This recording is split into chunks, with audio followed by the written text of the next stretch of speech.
이런 캐시플로우가 없으면 어쩔 수 없이 남들 하는 걸 해야 되거든요. 그리고 이거는 타임 리밋이 있고 250회가 넘어가고 그렇기 때문에 내가 정말 하고 싶은 것을 계속 하려면 만들어 놔야 되는 것이 필요하다. 제 생각이고 조금 더 나아가서는 아티스트들한테 정말 필요하다. 아이러니하게 들릴지 모르겠지만 예술가와 이 돈 굉장히 거리는 멀지 않을까라는 생각도 저는 정말 하고 싶은 거를 하려면 끊임없이 이렇게 서포팅하는 어떤 작은 지류들이 있어야 된다. 그게 아니면은 하고 싶지 않은 그 분야의 다른 일을 하는 자기를 볼 수밖에 없을 것이다.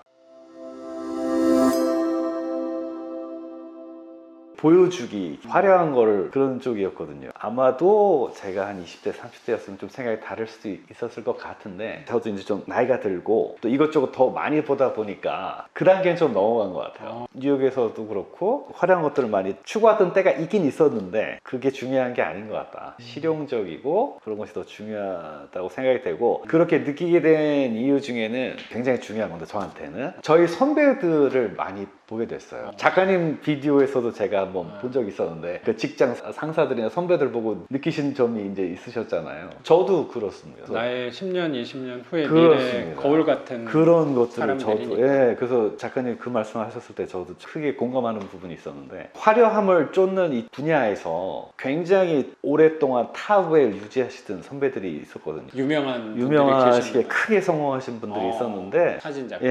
그렇습니다. 근데 이제 이 아티스트란 저는 저를 아티스트라고 생각을 크게는 안 합니다만 이쪽에 있는 사람들이 좀 그게 잘 못해요. 좋게 말하면은 장인 정신을 가진 사람들이 있거든요. 남들이 뭐라고 하기보다는 난 내가 하는 걸 한다. 굉장히 듣기 좋은 말이고 아름다운 얘기인데 이게 어느 한순간 서서히 이렇게 물이 마른다기보다는 어느 한순간 딱 끊기는 순간이 오더라고요. 근데 그걸 맞는 선배들을 제가 봤죠. 탑에 있다가 갑자기 일이 끊기는. 그러니까 연예인하고 좀 비슷하다랄까? 찾는 사람이 없는 거예요. 수입의 편차가 굉장히 굉장히 당황해하는 선배들의 모습을 본 적이 있어요. 큰 수입을 벌다 보니까 이 소비 수준도 많이 올라갈 그렇습니다. 거라고 생각이 그렇습니다. 드는데 갑자기 단절이 되는 그렇습니다. 그 온도 차이가 꽤 커져서 그게 저는 후배로서 너무 가슴이 아프고 그렇게 한참 일하고 막 이럴 때는 주로 이제 일 얘기하고 자기 아이디어 얘기하고 이제 아티스트적인 얘기들을 하거든요. 다른 사람들이 모르는 어떤 그 일에 대한 어떤 이미지에 대한 얘기를 하게 되는데 현실적인 얘기를 딱 하게 되니까 공황 상태랄까? 그런 것들을 제가 목격도 했고 저도 언젠가는 이제 그런 날이 올 텐데 제가 처음에 작가님 만나서 자기소개를 이렇게 짤막하게 하는 시간에도 잠깐 드린 것 같은데 현금 흐름을 만드는 화려하지 않은 동네에서 수익률을 따지고 그렇게 내세울 그런 물건이 아닌 것을 우리가 왜 추구하느냐 이제 뭐 이런 얘기를 할 때 제가 하는 일을 계속하기 위해서는 그런 게 필요하다. 정말로 뼈저리게 느꼈어요. 그래서 저는 이 일로 화려한 스포트라이트를 받는다든가 명예와 부를 이런 것보다는 그냥 제가 하고 싶은 걸 하고 싶거든요. 사진 찍는 일을. 그렇죠. 사진도 이제 종류가 많은데 그 중에서 이제 제가 하고 싶은 이미지들이 있어요. 돈 안 되는 느낌이 들긴 하네요. 맞아요. 맞습니다. 맞고 이것도 다른 모든 일이 그렇겠지만 메인스트림이 있고 지류가 있거든요. 사진도.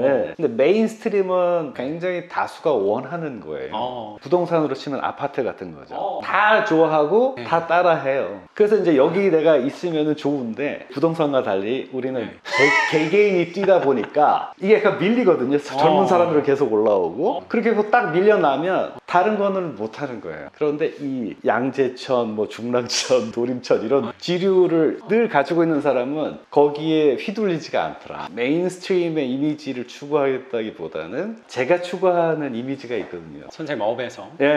많은 사람이 찾지는 않지만 항상 찾는 사람이 있어요.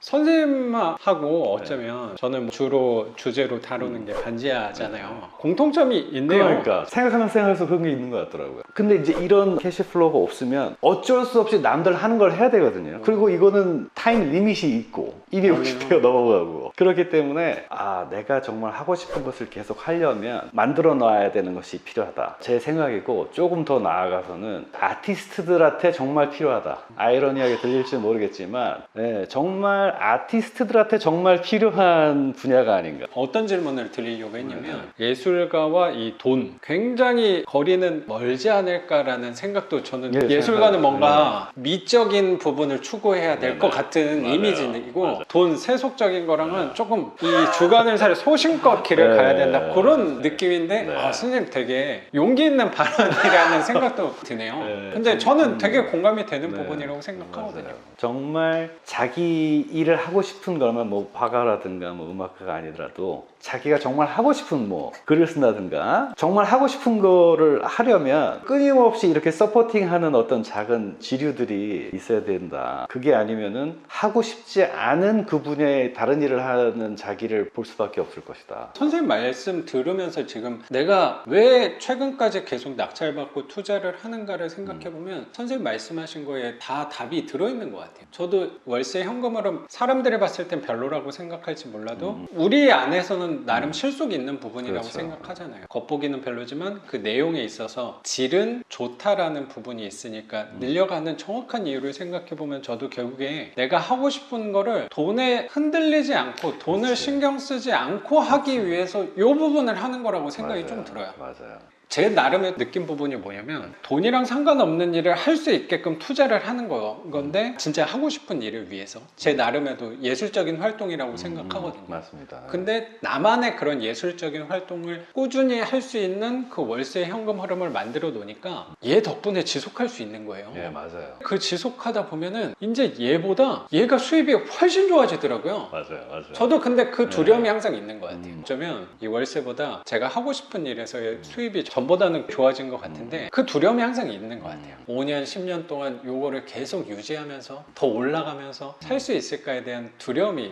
또 생기는 것 같고 하는 일에 대해서 이 월세 수입, 내 현금 흐름 수입이 없으면 돈을 조금 더 쫓게끔 아까 부동산 시장으로 네. 비유를 하자면 아파트 쪽으로 내가 가려고 노력하진 않을까? 네. 그럼 수업할 때도 내가 영상을 올릴 때도 화려한 아파트 위주로 가면 나의 경쟁력은 조금 더 사라질 수 있지 그렇지. 않을까? 뭐 그런 느낌도 조심스럽게 맞아요. 드는 네, 것 같아요. 맞아요. 선생님. 공허합니다. 선생님도 어쩌면 네. 선생님이 진짜 좋아하는 일, 사랑하는 일을 네. 오랫동안 하기 위해서 네.